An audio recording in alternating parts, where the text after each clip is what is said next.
Hi guys, welcome back. Thank you so much for being here. So greatly appreciate, truly is. Before we get started, let me give you my usual disclaimer that this video is for educational purposes only. Please do not take what I say as fact. Please always do your own research and come to your own conclusions. Next, if you have not liked, subscribed, or commented yet, please consider doing so. It really helps me out and I really appreciate it. Okay, so this is True Crime at Christmas Time, Day 1. Today we're going to talk Paul Logan. Paul Logan was a 25-year-old father of two living in Black Hill County, Durham in the UK. In 1993, Paul and his baby mama had been happily together for 10 years. He worked as a delivery driver for the Golden Flower Chinese restaurant. December 23rd, 1993. While Paul was on a delivery, the Golden Flower gets an order for Chinese food to be delivered to the Blue House Farm in Shotley Bridge.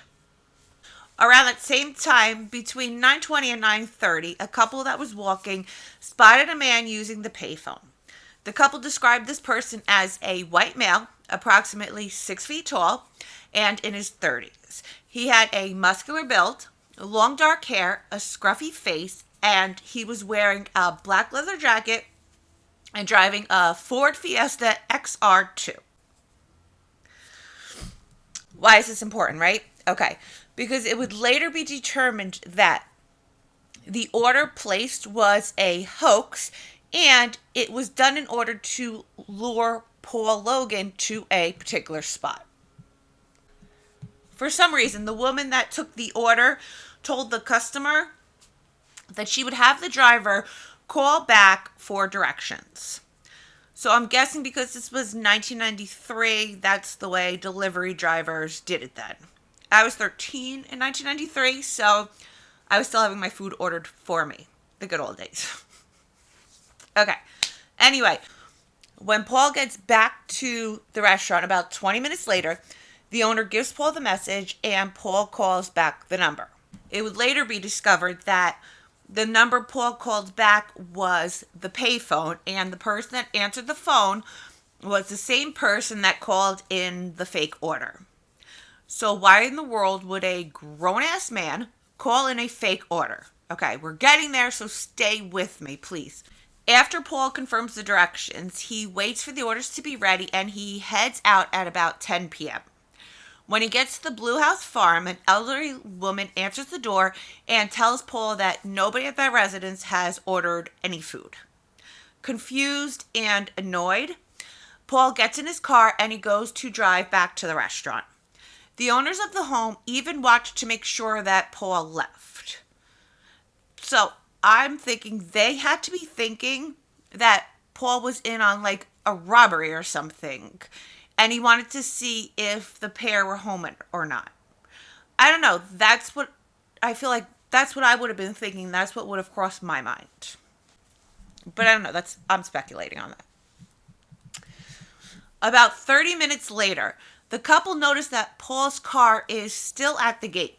So they called the restaurant and they asked why their driver hasn't left their property yet.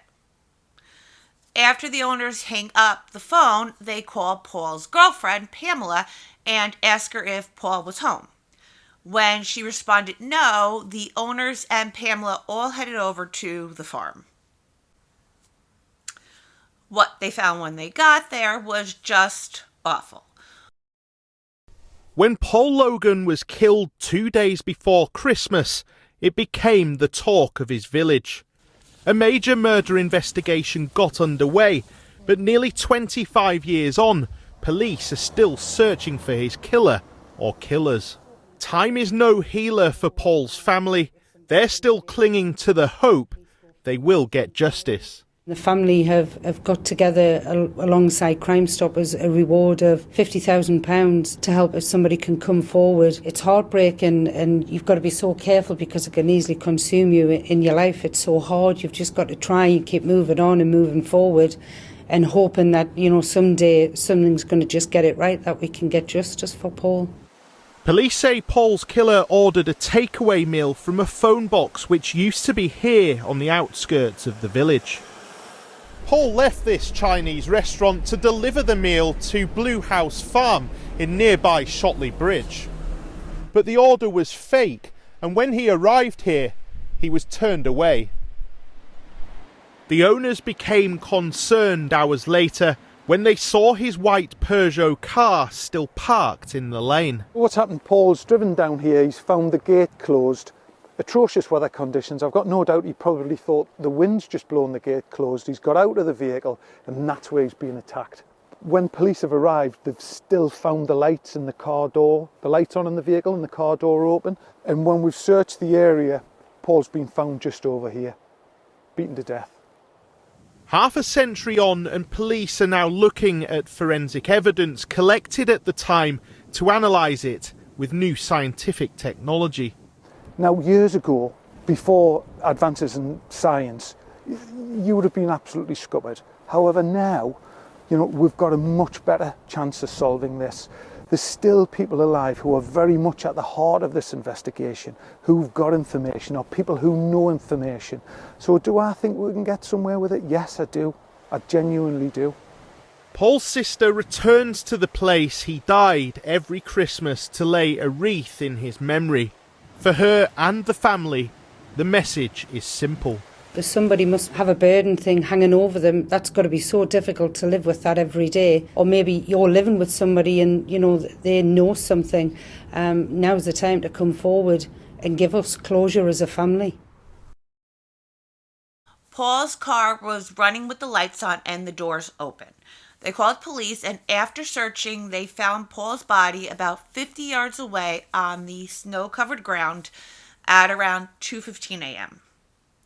The idea of a robbery was ruled out after police found cash on Paul, all the cash that Paul had on him.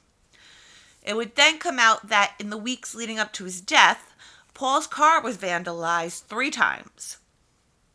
On one of these occasions, the words "no legs" were keyed into the roof of his car. That's just stupid. It's just dumb. I don't know. It's just stupid. But they wouldn't stop there. They vandalized Paul's tombstone. The tombstone that read, "Murdered by cowards. Treasured memories of Paul Logan. My love, my life, always, Pamela. Loving daddy of Michael and Natalie. Dearly loved son of Hugh and Elsie. Died 23rd December 1993, aged 25 years. That's awful. And sadly, this has still never been solved, and this family has never gotten any sort of justice. That's tragic. So my parents were working that night that the incident occurred with Paul. They remember it quite vividly. I was just a child back in the day, and so I don't remember Paul as personally. The incident has loomed over the takeaway ever since, and we do occasionally get customers who come in talking about it. So it is very important, I feel, that the culprits are brought to justice, and we put this behind us. All right, guys, if you're still here, thank you. I appreciate you so very much. Please like, subscribe, and comment if you haven't yet. And if you have any suggestions, email me, harding527@yahoo.com. And until next time, stay safe out there.